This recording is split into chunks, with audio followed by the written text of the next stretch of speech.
Hello students, welcome to channel study with Ayushi. आज आप study करेंगे about the chapter poem class 10th animals, जिसे write किया है वाल्ड विटमैन ने। This is the picture of Walt Whitman. ये अपने सामाजिक जीवन सहित सभी मामलों में एक संप्रदायवादी कवि थे। जानेंगे इनके बारे में, इन्होंने क्या बोला है। एक कविता है। इस कविता में इन्होंने बोला है कि मनुष्य लालची और एक दूसरे के प्रति ईर्ष्या से भरा है, लेकिन जानवर शांत और आत्मनिहित हैं। जानवर उतने में ही संतुष्ट हैं जितना उनके पास है। उन्हें दूसरों से अधिक कमाने का लालच नहीं है। वे अपने जीवन और दुखों के बारे में शिकायत नहीं करते हैं। दूसरी तरफ मनुष्य अपने दुखों के बारे में शिकायत करते हैं। वे अमीर हैं और मजबूत लोगों को अधिक महत्व देते हैं। अपने गलत कामों के कारण बेचैन रहते हैं और इस दुनिया की भोग विलासी चीजों के पीछे भागते हैं। दूसरी तरफ जबकि जानवर अपने संबंधों में ईमानदार होते हैं और किसी विशेष वर्ग को महत्व नहीं देते। वे ऐसा जीवन जीते हैं जो ईमानदारी से भरा है और लालच और ईर्ष्या भी कम है। जानेंगे इस चैप्टर में इनकी पोएम के बारे में। जैसे कि पोएट की पोएम है I think I could turn and live with animals. कभी क्या कहते हैं कि मुझे लगता है कि मैं जानवरों के साथ रहने के लिए मुड़ सकता हूँ। They are so blessed and self content. क्या बोलते हैं कि वे इतने शांत और आत्मसंयमी होते हैं। I stand and look at them long and long. मैं उन्हें लंबे समय तक देखता रहता हूँ। They do not sweat and whine about their condition. They do not lie away in the dark and weep for their sins. कि वे अपनी हालात पर पसीना नहीं बहाते और शिकायत नहीं करते। वे अंधेरे में जागते हुए अपने पापों के लिए नहीं रोते। फिर क्या बोला है कि they do not make me sick discussing their duty to God. भगवान के प्रति उनके कर्तव्य पर चर्चा करने से मुझे कोई घृणा नहीं होती।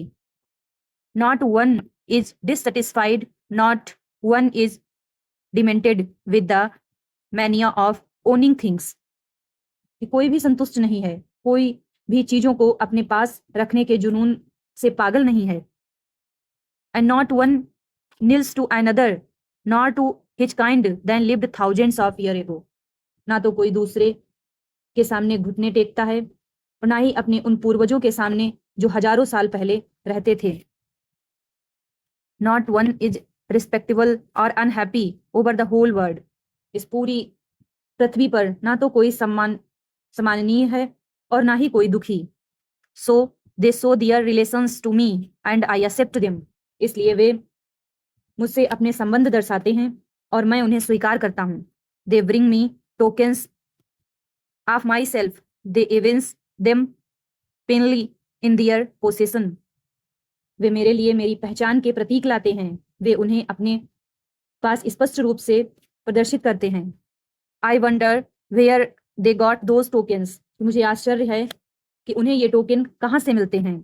Did I pass that way huge times एगो एंड नेग्लिजेंटली ड्रॉप देम। क्या मैं बहुत समय पहले उस रास्ते से गुजरा था और लापरवाही से उन्हें गिरा दिया था। This is the chapter, this is the poem of the lesson animals.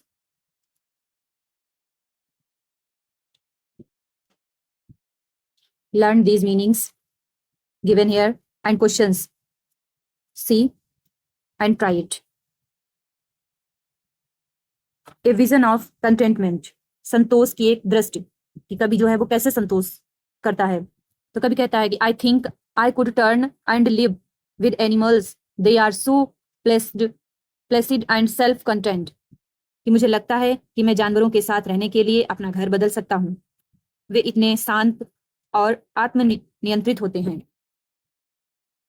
ये थी आपकी पोएम और आप किसके साथ रहना पसंद करते हैं कमेंट में मुझे बताएंगे।